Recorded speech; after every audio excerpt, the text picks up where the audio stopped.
Jimmy Garoppolo is one of the best quarterbacks in the league. Captain Same with Jimmy G. Who will be more sad about Jimmy G moving on? Willard's winning by a landslide. I don't think Steiny really cares. Spidoti, he's just here for chaos. Gucci gang, Gucci gang, Gucci gang. Damon has to say RIP to that drop, just like the Donskoy drop. Shasky might be sad. We'll have nothing to talk about. This might be the last offseason we ever talk about Jimmy Garoppolo. I don't know. We still talk about all the Niner quarterbacks. Let me ask you this one, because I know you have constantly come in here, and every day, I even said to the boys this morning, full disclosure, I haven't even told you this. I said, guys, because we're going to talk about quarterbacks with the Niners because all the news, I guarantee you Bonte is going to say, what about Trey? I know you're going to say that. And I think it's a fair point. Well, he's on the team. No, I agree with you. Everybody's talking about the Niners quarterback. Yeah, no, I hear you, but it's wild to me. So he's on the team, and yet these reports that I read, and I'm just like, all right, nothing about Trey. John Lynch spoke about Trey. And I was like, bro, I texted Trey. I said, sounds like John Lynch wants Trey Lance to start. I think it was interpreted, because he was talking about he needs to stay healthy. I think it was interpreted one way. I interpreted it this way. Jimmy Ward was battled through many injuries for multiple years. Didn't even have a position, okay? And when this regime took over, they challenged him to stay healthy and then switched him to safety, and it changed and saved his career. Wouldn't you agree? Yep. Okay. Eric Armstead didn't really have a position, okay? Kind of a tweener. We didn't really know. Battled injuries the first couple of years. In fact, I think most people would say bust. Yep. Right? Now he's an important figure on your defensive line. Exactly. But you wouldn't have said that after 2018. No, absolutely not. Right? When he was 3 full seasons in. You wouldn't have said that once Buckner was traded. Exactly. So there's a lot that goes like, I think there are people on this roster that, and John Lynch himself, who have battled injuries earlier in their career, and I think him challenging him was more of like that's what you need to do if you want to be a player in the NFL, which I don't think is that egregious for a GM to say. Guys got to stay healthy. Right. That's number one. My question to you is this. Forget me and you. Forget the audience. Forget 49er fans. What can Trey do right now, between now and whenever, the mini camps and all that stuff? What can he really, truly do to inspire their confidence or change their mind? Because it feels like Niner their fans mind or the 49ers internally? The team, the organization, I don't know. The players, the front office, the coaching staff. What can he do right now to make them feel better about him? I feel like it's almost impossible. It is impossible. He's got to do it in the games. I know. He's got to do it in his games. But that's where I feel like the disconnect catch-22 is. It's like, okay, he needs opportunities to prove himself. But will those opportunities present themselves if you're flirting with all these other quarterbacks? I want you to look on YouTube and look at what SF Bay Drummer said. You don't have to repeat it on there. Just see what he said, because I got to chuckle out of that one. Because I don't believe Shasky. He can do anything. He's got to stay on the field. You see that? Why? That's pretty good, right? I know, but for the radio audience that's not listening, it doesn't serve a purpose. No, it doesn't. I'm not going to say it for the radio. I'm sorry, radio audience. That's just one. You're not going to go to YouTube right now. Log into YouTube, subscribe, hit the like button, and you can see what SF Bay Drummer had to say about what Trey Lance could do internally to inspire confidence in Kyle Shanahan and John Lynch. Now, it sounded like John Lynch was confident in Trey. I'm not sure about Kyle Shanahan because he never seems to be confident in anybody. He never gives you any straight answers when it comes to the quarterback spot. How do you go from trading 3 first-round draft picks and loving all these guys, and we're going to pick the best one, to just a couple of years later, not even like 1 year later, losing all confidence? Now, I don't even know if he's lost all confidence. I'm talking about Shanahan. Yeah, I don't even know if he's lost all confidence in Trey Lance. I don't know that. Okay. There's reports about that, but I want to hear from Shanahan. Okay. People will pick apart everything that he says and say, well, he's telling you that he doesn't have faith in Trey Lance. Now, if Brock Purdy, he has his surgery Friday, and we're going to ask Matt Burrows this at 8:30 about Trey Lance. Why not Trey? What can Trey do to inspire confidence internally? Because I believe it's nothing. He's got to do it in training camp and the games. Because this is like, shirts and skins. You're going to go out there and be a practice All-American. You can look solid.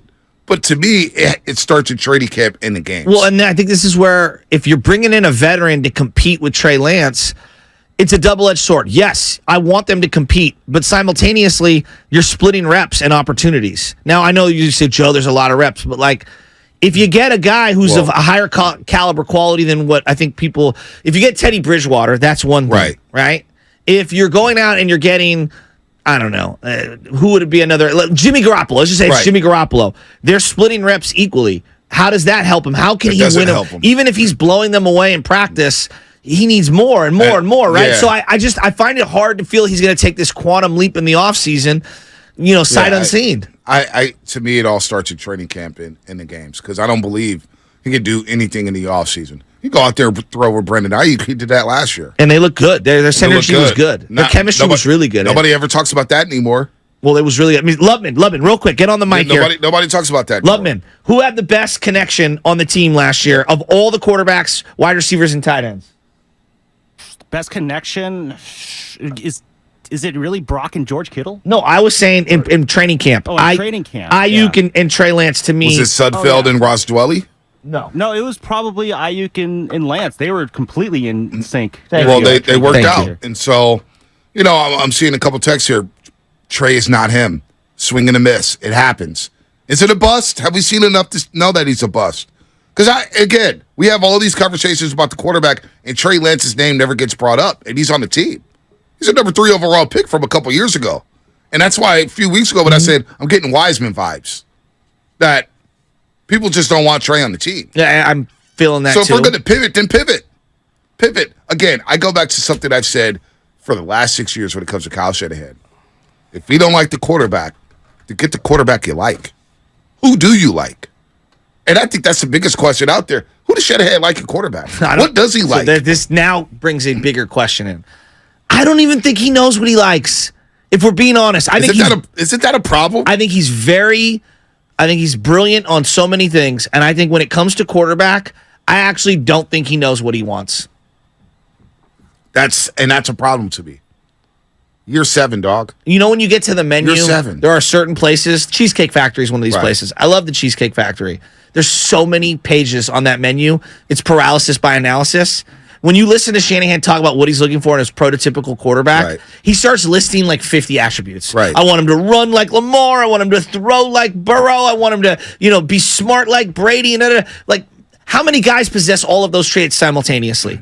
Look for a couple defining traits that you're looking for. And if Brock has those, then go with Brock. If Trey has those, go with Trey. Like, to me, I feel like he's looking for so many things. He's going to search. It's like the guy who's searching for the perfect girlfriend or the perfect wife or spouse or whatever. And along the way, looking for perfect, you miss great. No doubt. And Trey may be great. We don't know. But Morelli makes a good point here. 49ers fans are patient with Jimmy G with the no throws, but they can't wait for Trey Lance after 4 games. Also, he's not played with CMC, and he's had 1 game with Kittle. But we can't be patient with Trey, but we display all the patience in the world with Jimmy Garoppolo. Well, and I also Why is that? Because he was older? Well, because he came from New England? Because it's been 2 years and 4 games. That's why. To me, I think that's the biggest thing. Like 4 games, 2 years. Brock's played 7 games in 1 year. Right. So you've seen twice as much Brock in real games than you've seen Trey Lance. And all the talk, I think people start, losing focus. And here's the thing with Brock, and people are going to already see it. They're going to say, Bonte, you're a hater. But I kept it cool with Brock Purdy. Let's keep it a buck. Now that the offseason started, and hopefully he gets his surgery either tomorrow or Friday, whenever it is, and it goes well. Brock Purdy, the last 4 first halves of football. Washington, Arizona, Seattle, and Dallas. Brock Purdy looked a lot like Jimmy Garoppolo in those first halves. Indecisive, inaccurate, late, couple no throws. Why don't we talk about that so much? We just ignore that because of the wins? Well, he had a great second half against Seattle that was the best quarterbacked playoff performance since Kaepernick. Okay. I'll give you that. And it was pretty remarkable. He did a great job in the second half. In the second half. Okay. He was explosive. Okay. Washington game, he was really good in the second half. Yes. I'm just going off the playoff game because I do think playoff games matter. And the way they finished off Seattle was pretty freaking impressive. All right. And then who with the sack fumble. And then in the Dallas game, I would say the throw to George Kittle and George making a great play changed that was big time. Whole second half. It did.